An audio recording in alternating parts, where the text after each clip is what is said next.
No one at the Hawthorne Room ever forgot the night Elias Rahman walked in. The restaurant sat atop a glass tower in downtown Chicago, all marble floors and hushed arrogance. It catered to people who expected silence when they spoke and obedience when they raised a finger. Hey guys, before we get into today's shocking story, make sure to subscribe to my channel.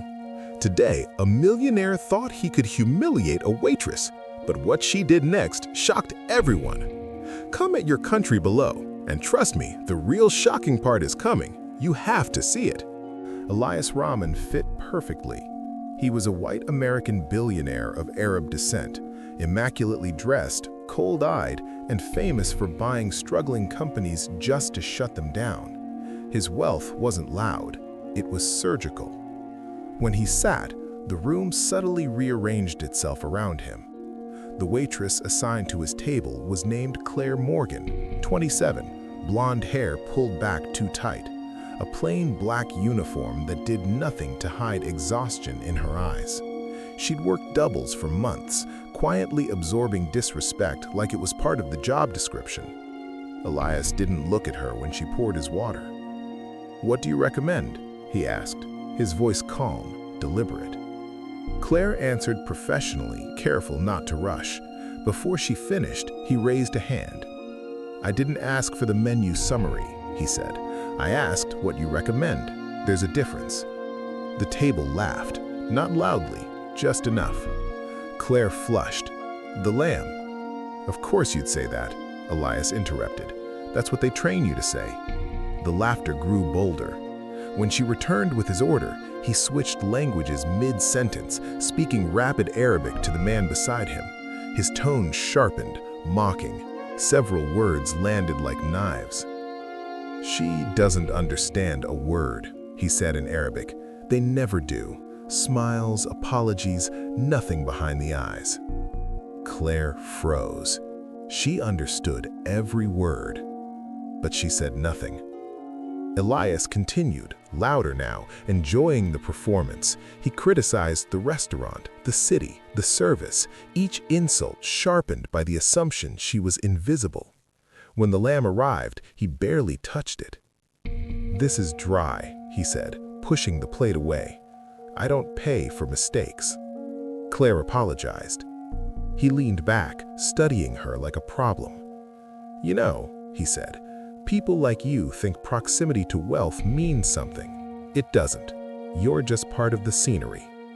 He waved the manager over and spoke quietly. The manager nodded, embarrassed. When Claire returned, her hands were shaking. The bill came.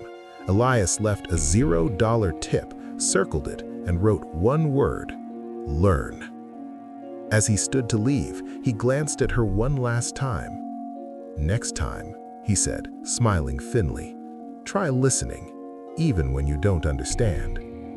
Claire watched him walk out, her humiliation burning hot and silent. What Elias Rahman didn't know, what no one in that room knew, was that Claire Morgan had just memorized his voice, and she never forgot a language once she learned it. Elias Rahman didn't remember faces. He remembered leverage. 3 weeks after the incident, the Hawthorne Room closed. Officially, it was restructuring.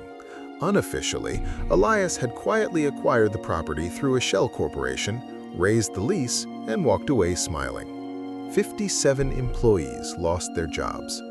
Claire lost more than income. She lost sleep. But she didn't spiral.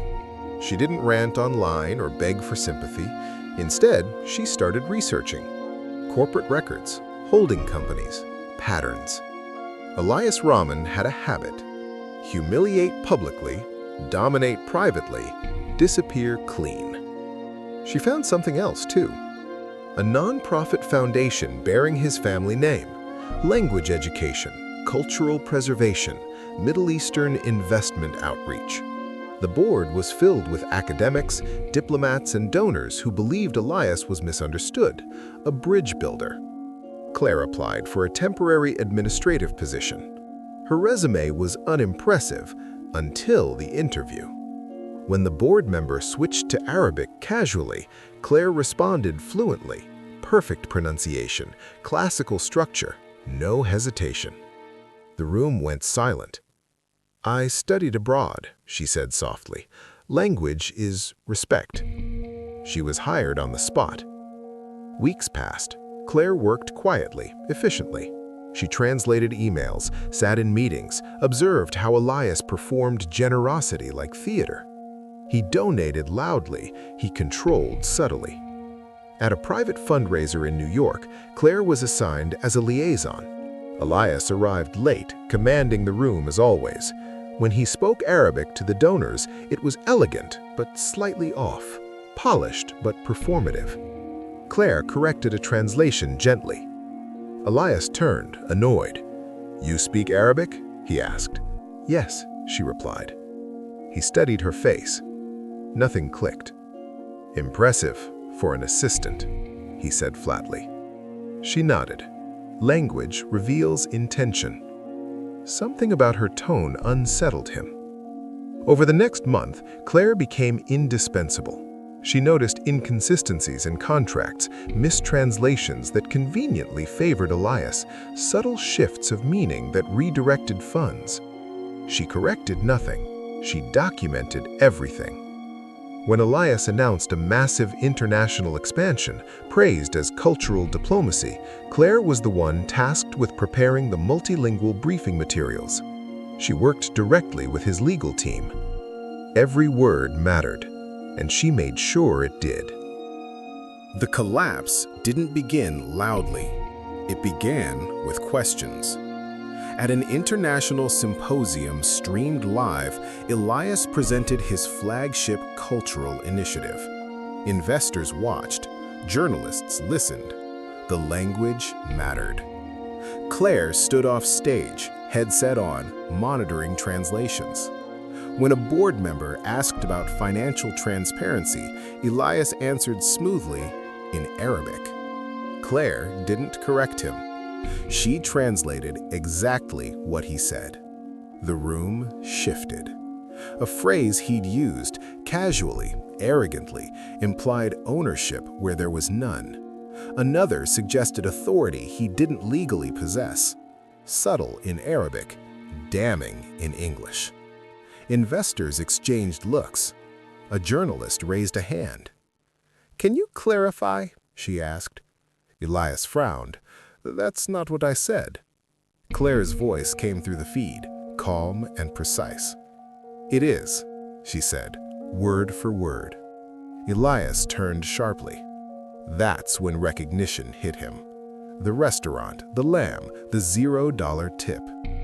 Claire removed her headset and walked into view. "You assumed I didn't understand," she said in Arabic, her voice steady. "You assumed silence meant ignorance." The room went deathly quiet. Emails leaked within hours, contracts scrutinized, donors pulled out, not because of scandal, but because of credibility. Elias tried to spin it. He called it a misunderstanding, cultural nuance, translation error. But Claire had prepared for that too. She released recordings, side-by-side translations, time-stamped. Every word he had hidden behind language was now exposed. Elias Rahman, the untouchable, was suddenly very understood. The fallout was elegant. No handcuffs, no shouting, just silence. Elias lost partnerships first, then board seats, then invitations. His name became something people paused before saying. At a final arbitration meeting, he sat alone across a polished table. Claire entered, not as staff, not as assistant, as a consultant. "You?" he said bitterly. She nodded. "Language consultant, ethics advisor." He laughed once, hollow. "You planned this." "I listened," she replied. "You taught me how." The settlement stripped him of control. His foundation was restructured under independent oversight, publicly praised. Privately, his influence erased. As Claire stood to leave, he spoke in Arabic, quietly. "You humiliated me." She answered without turning. "No," she said. "I translated you." Weeks later, Claire took a new job, international mediation. She worked behind glass walls now, not carrying plates, but words. At a small cafe, she tipped generously. Because power, she learned, wasn't money. It was being understood at the exact moment someone thought they were untouchable. And Elias Rahman would never be misunderstood again.